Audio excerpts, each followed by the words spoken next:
4, 5, 6, 7, 8, 9 जितने भी घंटे आप नींद में होते हैं, इसके अलावा आपने कितना टाइम आंख बंद किया है, मतलब कितना एक्स्ट्रा टाइम आपने ध्यान किया है, ये काउंट होता है। और ये उन्नत ग्रह की जो व्यवस्थाएं होती हैं वो ये सब देख रही होती हैं और नोट भी कर रही होती हैं कि सोने के एक्स्ट्रा कितना टाइम आपने आंख बंद की है, मतलब कितना वक्त आपने ध्यान किया है या फिर अपनी आंखें बंद की हैं। और उन्नत ग्रह या फिर उन्नत लोक की वो व्यवस्थाएं सब जगह मौजूद होती हैं। उनका काम ही ये होता है कौन सोने के अतिरिक्त अपनी आंखें बंद कर रहा है और उसका ध्येय क्या है। मतलब एक्स्ट्रा टाइम जो भी आप अपनी आंख बंद कर रहे हैं, अपनी खुद की आत्म उन्नति के लिए कर रहे हैं या फिर इस संसार में आप कुछ प्राप्त करना चाहते हैं, इस वजह से आप आंख बंद कर रहे हैं, मतलब ध्यान कर रहे हैं, ये मोनेटाइज किया जाता है हम इंसानों को उच्च स्तर के जो लोग होते हैं उनकी व्यवस्थाओं द्वारा। और ये एक वास्तविक सत्य है। अगर आप इस संसार से ऊपर उठने के लिए या फिर अपनी आंतरिक आत्मिक उन्नति के लिए आंख बंद करते हैं तो फिर आपको उन्नत ग्रह की व्यवस्थाओं द्वारा चुन लिया जाता है या फिर आगे का आपका मार्गदर्शन किया जाता है। लेकिन अगर आप ध्यान आत्मिक उन्नति के लिए नहीं कर रहे हैं, संसार में कुछ प्राप्त करने के लिए कर रहे हैं, दुनिया को चमत्कार दिखाने के लिए आप ध्यान कर रहे हैं, एक्स्ट्रा टाइम आप आंख बंद कर रहे हैं, फिर आपको उन्नत ग्रह की व्यवस्थाओं द्वारा नहीं चुना जाता है। और वास्तव में हमारा जो ये ग्रह है या फिर जो ये पृथ्वी लोक है, इसके अतिरिक्त और भी ग्रह हैं जो कि काफी उन्नत हैं।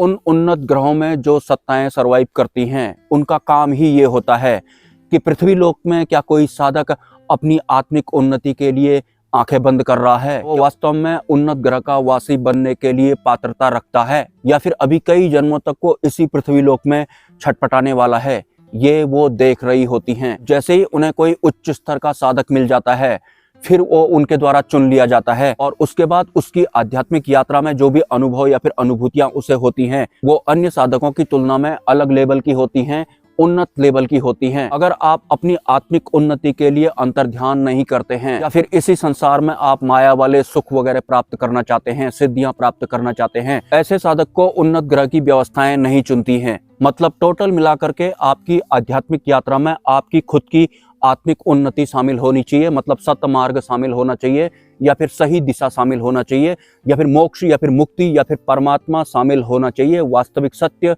शामिल होना चाहिए। तब जाकर वो साधक उन्नत ग्रह की व्यवस्थाओं की नजर में आता है। और उन्नत ग्रह की व्यवस्थाओं में शामिल होने के लिए या फिर आप में ऐसी क्या पात्रताएं होनी चाहिए कि उन्नत ग्रह की जो व्यवस्थाएं होती हैं, जो सूक्ष्म रूप में सर्वाइव करती हैं, फिजिकल फॉर्म में भी वो सर्वाइव करती हैं, लेकिन वो आपका चुनाव कर लें, तो कम से कम आपको रिश्तों के मोह से ऊपर उठना पड़ता है। आपको शायद यकीन ना हो, जो हम इंसानों के रिश्ते और नाते होते हैं ये भी हमको पॉजेस करते हैं। आपने अभी तक सुना होगा कि भूत प्रेत ने किसी को पॉजेस कर लिया। वास्तव में इंसानों को भूत प्रेत तो कम पॉजेस करते हैं, जो हम इंसानों के रिश्ते होते हैं वो हमें ज्यादा पॉजेस करते हैं। और देर दुरुस्त अगर हम सतमार्ग पर चलते भी हैं तो रिश्तों में पॉजेस होने की वजह से हम पूर्ण रूप से सतमार्ग पर चल भी नहीं पाते हैं। मतलब वो अपने पारिवारिक रिश्तों का मोह भी नहीं त्याग कर पाते हैं और मोक्ष मार्ग पर भी नहीं चल पाते हैं। वो बीच वाले हो जाते हैं, 50-50 वाले वो हो जाते हैं। और सतमार्ग पर ये 50-50 वाला सीन बिल्कुल भी नहीं काम करता है, क्योंकि जो परमात्मा को चाहता होगा या फिर जो सत्य को चाहता होगा वो 100% चाहता होगा। अदरवाइज जो परमात्मा होते हैं वो 97% चाहने वाले को भी नहीं मिलते हैं। रिश्तों के द्वारा पॉजेस होने की वजह से जो इंसान होते हैं या फिर जो साधक होते हैं वो परमार्थ के मार्ग पर पूर्ण रूप से चल ही नहीं पाते हैं। आपने कुछ भूत प्रेतों को भी दरबारों में देखा होगा कि वो किसी भी महिला से या फिर पुरुष से मोह पाल लेते हैं, उन्हें छोड़ना नहीं चाहते हैं। कुछ इसी तरह से जो हम इंसानों के जीवित रिश्ते होते हैं वो भी हमें ठीक भूत प्रेतों की तरह ही पॉजेस करते हैं।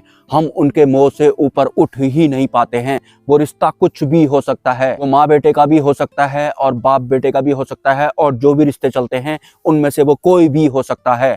और वास्तव में जो पॉजेशन होता है वो भूत प्रेतों वाला नहीं होता है। हम इंसानों के जो रिश्ते होते हैं वो वही वाला होता है। भूत प्रेत तो साइड बिजनेस होते हैं। हमारे इस पृथ्वी लोक में जो बहुत सारे धर्म हैं और उन धर्मों के हिसाब से जो बहुत सारे भगवान हैं, हम उन भगवानों से भी पार नहीं पा पाते हैं। हम इसी संसार में उलझ जाते हैं, यही हम सुख प्राप्त करना चाहते हैं, यही हम नाम बनाना चाहते हैं।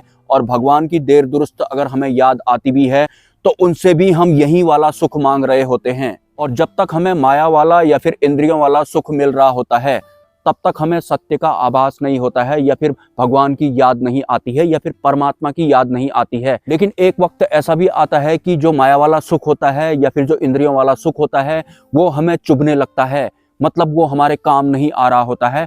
हम माया वाला सुख मिलने के बाद भी संतुष्ट नहीं हो पाते हैं, उसके बाद जाकर ही हमें भगवान की याद आती है, वरना जब तक माया वाला सुख हमारे साथ में रहता है हमें परमात्मा की याद भी नहीं आती है। ये जो हम इंसानों के लोक में या फिर इस पृथ्वी लोक में जो भगवान हैं, ये इसलिए नहीं है कि हम इनसे माया वाले सुख मांगेंगे और इसी दुनिया में जड़ जमाएंगे और ऐसे ही अज्ञानतावश बार बार यहाँ जन्म लेते रहेंगे। ये जो भगवान हैं ये इसलिए हैं ताकि हम इन भगवानों से भी पार जाएं, और वास्तव में जब हम इन भगवानों से पार जाते हैं कि हम उन्नत ग्रह के वासी हो पाते हैं, या फिर तब जाकर ही हमारी आत्मिक उन्नति हो पाती है। लेकिन मकसद हमारा आत्मिक उन्नति ही होना चाहिए। अगर आपकी अंतरिम जागृति होना शुरू हो गई होगी, फिर आपको इन भगवानों का वास्तविक अर्थ भी समझ में आ जाता है। लेकिन भगवानों का या फिर देवताओं का वास्तविक मतलब आपको तब पता लगेगा जब आप आत्मिक कल्याण करना चाहते होंगे, क्योंकि जो देवता होते हैं या फिर जो भगवान होते हैं वो भी ठीक हम इंसानों की तरह रो रहे होते हैं या फिर लड़ रहे होते हैं, या फिर हम इंसानों की ही तरह उनके भी परिवार जैसे ही होते हैं। और जो उन्नत लोग होते हैं वहाँ सिर्फ और सिर्फ विकास कर चुकी आत्माएं ही सर्वाइव करती हैं, और 4, 5, 6, 7, 8 घंटे सोने के बाद जो एक्स्ट्रा टाइम हम अपनी आंख बंद करते हैं,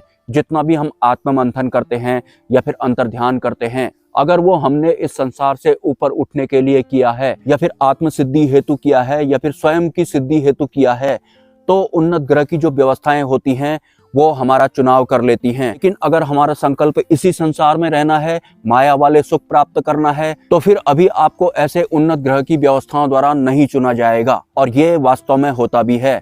नमस्कार।